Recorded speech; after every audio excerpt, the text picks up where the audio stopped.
बैठिए। Thank you sir. बताइए अपने बारे में कुछ। सर मैंने अपनी स्कूलिंग जवाहर नवोदय विद्यालय से की है।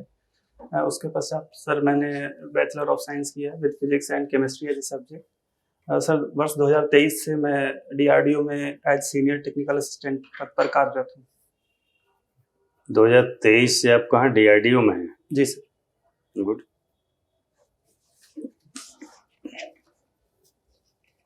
और आपने बीएससी किया है? जी sir. Physics chemistry mathematics? Yes 2019 में? जी सर। 4 साल आपको लगे डीआरडीओ की जर्नी तय करने में? सर बीच में सर मैंने एमएससी भी किया, लेकिन सर वो कंप्लीट हो नहीं सका एक्चुअली जॉब की वजह से। हो नहीं सका? जी सर, 4th सेमेस्टर था सर वो मेरा। ठीक है। तो डीआरडीओ तो एक ही है ना इंडिया में? जी सर।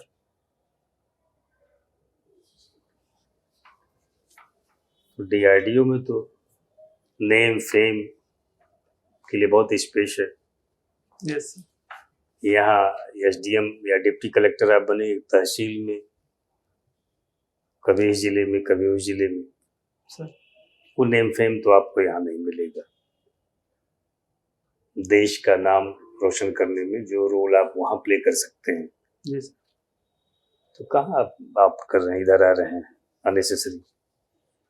सर मेरा ये मानना है कि यहाँ सर मैं अपने आप को बेहतर, एक जो मेरा बचपन से सर सपना था कि एक सिविल सर्विसेज में लोगों के लिए कुछ करने का, वो सर मुझे लगता है मैं इसके थ्रू बेटर कर पाऊंगा। और जो मेरा सर डीआरडीओ का वर्क एक्सपीरियंस है वो भी सर इसमें कारगर ही साबित होगा। अरे यहाँ तो आप कुछ लोगों के लिए करेंगे, वहाँ पूरे देश के लिए, बल्कि देश क्या अंतर्राष्ट्रीय स्तर पर बहुत सारे आपके प्रोडक्ट हैं। सर दोनों ही केस में हम समाज के लिए ही कार्यरत हैं, तो सर एक बस ये फील्ड का चेंज होगा।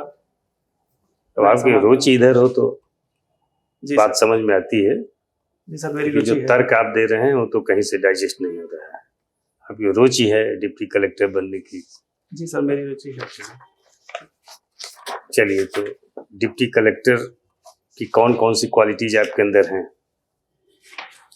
सर मैं एज सर एक साथ बहुत सारी फील्ड्स में मैंने सर अलग अलग फील्ड्स में काम किया है। एक सर वो क्वालिटी है जो यूजफुल हो सकती है। इसके अलावा सर जो मेरा साइंस बैकग्राउंड है, तो जो सर मेरी नहीं, डिप्टी कलेक्टर में कौन कौन से गुण होने चाहिए और उसमें से कुछ एक आप में विद्यमान हो तो बताइए। सर एक जो सिचुएशंस, जो प्रॉब्लम्स हैं, उनकी एक समझ होना जरूरी है, उनको इम्प्लीमेंट और उनको सॉल्व करने के लिए। वो सर मैं मानता हूँ कि मेरे अंदर है, और ये सर मेरी जो जॉब की जर्नी रही है उसमें भी मैंने उसको अपनी जो क्वालिटी को और निखारा है। आपका विवाह हो गया है? नहीं सर, अभी। चलिए से सपोज करते हैं कि आपकी माँ है। जी सर। और आपकी पत्नी है। जी सर। मान लीजिए थोड़ी देर के लिए। जी सर। और एक बेटा भी है आपका। तीनों डूब रहे हैं नदी में आपके सामने। जी सर। और आप किसी एक को बचा पाने की स्थिति में हैं, किसको बचाएंगे?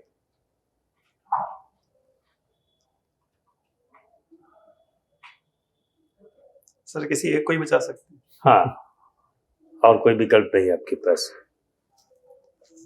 सर इसके से बच्चे को बचाना मुझे ज्यादा उचित लग रहा है। क्यों, क्या तर्क है इसके पीछे? सर जो बाकी जो 2 लोग हैं, उन्होंने अपना एक जीवन के काफी जो पीढ़ियां, मतलब एक कार्यकाल जी चुके हैं, वो लोग अनुभव कर चुके हैं। बच्चा जो है अभी उसको भी पूरा जीवन देखना बाकी है। ठीक है सर। आपने केमिस्ट्री पढ़ा है, जी, तो कुछ प्राचीन भारतीय रसायन विद्या के बारे में कुछ उल्लेख मिलता है कहीं कि नहीं मिलता? जी सर, मिलता है। तो कहाँ है? सर जो नागार्जुन, जिन्हें हम भारत का आइंस्टीन भी कहते हैं, उन्होंने सर जो हम रसायन के क्षेत्र में कार्य किया है, जो थ्योरी ऑफ जो, और सर इसके अलावा जो एक कणाद ऋषि जो थे, उन्होंने भी जो सर एटम, हम जो अभी केमिस्ट्री में, मॉडर्न केमिस्ट्री में पढ़ते हैं, तब उन्होंने उसकी डिस्कवरी की थी कि जो हम पदार्थ को अगर तोड़ते जाएंगे तो अंत में एक छोटा उसका जो स्वरूप आएगा, जिसे आज हम कण या अणु के रूप में जानते हैं। और कोई? और सर ये चिकित्सा शास्त्र वालों में कोई है जिसने रसायन पर बहुत काम किया हो? सर सुश्रुत और चरक जो है सर, इनमें जो एक आयुर्वेदाचार्य हैं उन्होंने सर आई थिंक थोड़ा बहुत काम किया है इस पे। जो मेडिसिनल फील्ड है वो रिलेटेड हो सकती है इस केमिस्ट्री से। ये सुश्रुत और चरक ये दोनों एक ही विधा में थे या इनकी विधा में अंतर था? चिकित्सा शास्त्री दोनों थे? नहीं सर, सुश्रुत जी जो हैं वो शल्य चिकित्सा के लिए, और चरक जी जो सर जो वो बेसिकली आयुर्वेदाचार्य जो हम मेडिसिनल फील्ड कहते हैं उसके लिए प्रख्यात थे। Since you are working at DRDO, Yes, ma'am. can you tell me हमारे बजट में हम कितना फंड एलोकेट कर रहे हैं इस साल आपके डिफेंस रिसर्च R&D के लिए? Yes, ma'am. It is approximately 29,000 crore.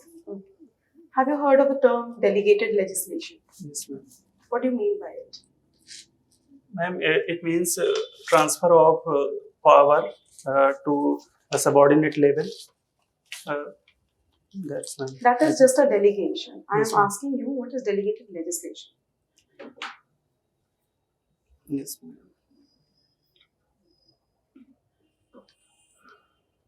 Ma'am, what I can think of, it is like any field, power to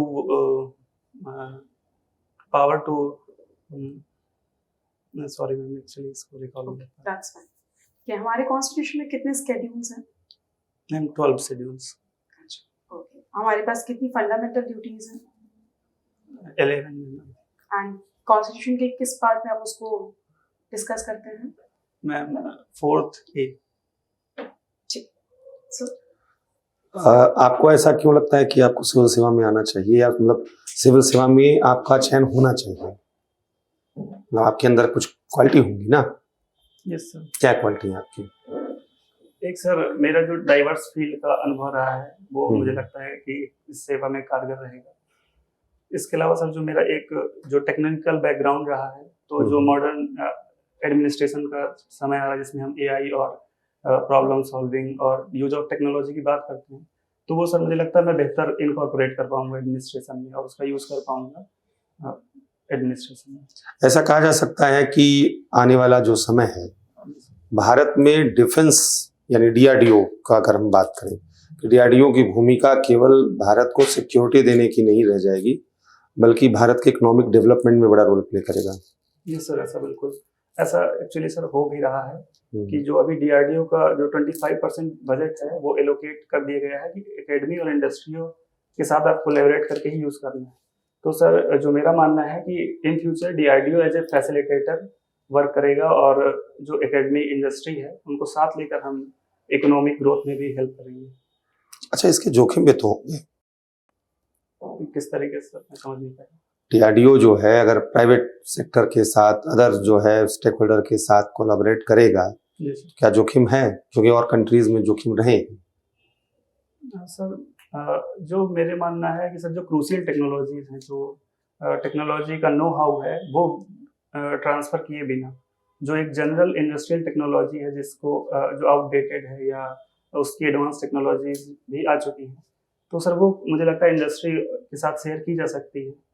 जैसे सर कई सारे इंडियन रेलवे में जो बायो टॉयलेट है वो भी एक डीआरडीओ की टेक्नोलॉजी। डीआरडीओ को मोटो क्या है? सर बलस्य मूलम विज्ञान। इसरो के चेयरमैन का नाम बता दीजिए। Sir Shri S Somnath ji. हाँ? एस सोमनाथ जी। और इसके प्रमुख कौन है डीआरडीओ के? Sir doctor Sameer V Kamat ji. ठीक है। जी सर। एपस्टीन फाइल का नाम आपने सुना होगा। हाँ सर सुना है। क्या है प्रोग्राम? सर इसमें जो एक जेफरी एप्स्टीन जिनको 2016 में जो यूएस जुडिशियल डिपार्टमेंट ने as a sexual offender jail में बंद किया था, 2019 में उनकी डेथ हो गई है। अभी सर उनसे रिलेटेड जो डॉक्यूमेंट्स थे वो डिपार्टमेंट ऑफ जस्टिस रिलीज कर रहा है सर। कुछ एक इंडियंस का नाम भी? सर वो अभी सब्सटेंशिएट नहीं हो पाया। जो अभी रिपोर्ट आई है लेटेस्ट उसमें सर किसी इंडियन का नाम नहीं है एक्चुअली। नहीं, वो तो प्राइम मिनिस्टर को लेकर के है ना। सर प्राइम लेकिन मिनिस्टर की भूमिका की जांच की गई तो उसमें पाया गया कि कोई रोल नहीं है। सर प्राइम मिनिस्टर जी का नाम बस हटा है, आप ये कह रहे हैं सर? नहीं, हम ये नहीं करना चाहें, हम आपसे जानना चाह रहे हैं। सर अभी जो लेटेस्ट मेरी जानकारी है उसमें सर जो नाम कुछ रिलीज हो भी रहे हैं उनका संदर्भ सर स्थापित करना एग्जैक्टली अभी और क्लियर नहीं कहा जा एक सकता। अभी अपने यहाँ उत्तर प्रदेश में घटना घटी है, कौन सा सर? एक जेई और उसकी पत्नी को सजाए मौत दी गई। जी सर। तो बुंदेलखंड का एपस्टीन उस घटना को कहा जा रहा है, आइडिया है आप? हाँ सर, मैंने पढ़ा है आज बताइए। न्यूज़पेपर में। तो सर वो चाइल्ड रिलेटेड जो एब्यूज के वीडियोस बना के उनको अपलोड करके उनका बच्चों का एक शारीरिक शोषण कर रहे थे और उससे सर उसका यूज कर रहे थे। तो ये उनको इतनी बड़ी कौन सी घटना, उसको बुंदेलखंड का एपस्टीन क्यों कहा जा रहा है? सर उसमें जो लगभग 33 के करीब बच्चे शामिल हैं और जो सर शायद 34। हाँ, हाँ sir exact number sir. Sir जो शायद सबसे छोटा बच्चा है जो ओनली 3 ईयर ओल्ड है, तो सर ये एक हीनियस क्राइम कहा जा सकता है, इसीलिए सर शायद उसमें डेथ सिर्फ 47 देशों को जी सर। और तमाम वेबसाइट्स को पोर्न वीडियो वगैरह बना करके भेजा गया है इसको। जी ठीक है, शुभकामना, थैंक जा सकते हैं।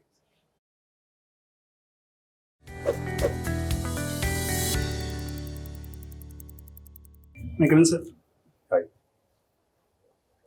Sir. But thank you sir.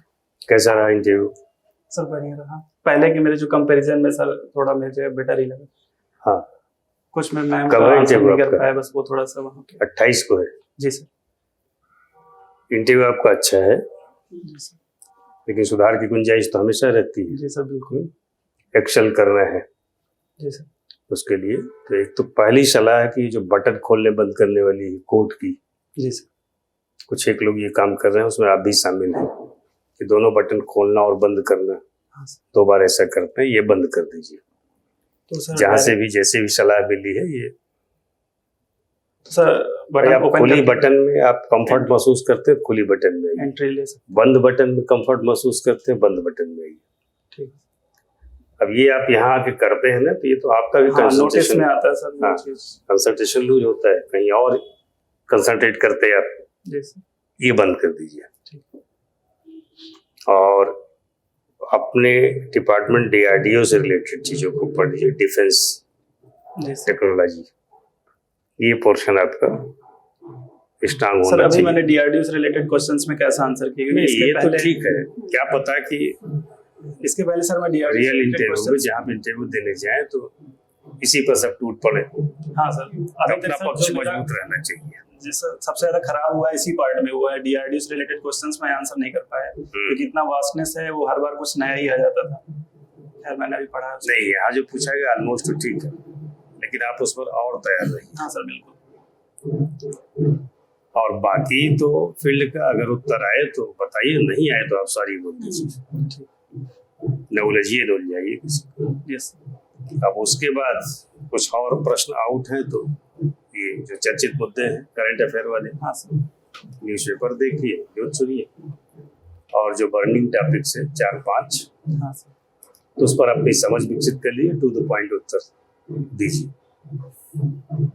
आज अभी जो पूछा गया तो आपने ठीक किया, उसमें ठीक दिया। सर एप्स्टीन वाले में मतलब ऐसा कुछ मेरा व्यू ठीक था या इसमें एप्स्टीन वाले केस में ठीक है, ठीक था ना? ठीक है। क्योंकि उसमें हम एक गवर्नमेंट लास्ट पॉइंट वही जो हमने हिंट कर दिया कि एपस्टीन फाइल से क्यों तुलना की जा रही है। हाँ सर। उसमें बहुत सारे देश इन्वॉल्व है, 47 देशों को उसने हाँ अपलोड। पोर्न बेचे हैं वेबसाइट्स को, तो इसलिए तुलना की जा रही है उससे। बाकी ये जो पर्सनालिटी के ट्रेड्स के लेवल पर आप फिट बैठते हैं, ठीक है, थैंक यू। कॉन्फिडेंस वगैरह ठीक है, thank you sir. Approach positive है, बातचीत ठीक कर रहे हैं, तो स्पीच मैनरिज्म ठीक है। बस ये कि जैसे पूछने का तरीका तो ठीक पूछे आप, लेकिन जैसे आइए तो सबको अभिवादन करने की जरूरत नहीं, अलग अलग पूरे बोर्ड को एक बार में कीजिए। मतलब आप एक बार बोलेंगे लेकिन आई कांटेक्ट ऐसा। हाँ, बस सबसे कर वही करना है। कोई महिला सदस्य उनको आप अलग से कर लीजिए। ऐसे हाँ, जाते बस। समय भी जाते समय जब जाने के लिए कहा जाए तो थैंक यू बोलिए, फिर अभिवादन नहीं करना है एक बार, और फिर वही सधे हुए कदमों से लौट जाइए। ये भाव रहना चाहिए चेहरे पर कि आप जीत करके जा रहे हैं। बाकी सारी बोलिए, 2 4 5 सवाल ना आए तो उसका गिल्ट न पालिए यहाँ बैठ करके। हाँ कुछ एक सवालों का ही जवाब दे करके आप अच्छा अंक पा सकते हैं, जरूरी नहीं सारे सवालों का जवाब दिया जाए। ये कीजिए, अच्छा करेंगे। Wish you all the best. Thank you sir, thank you.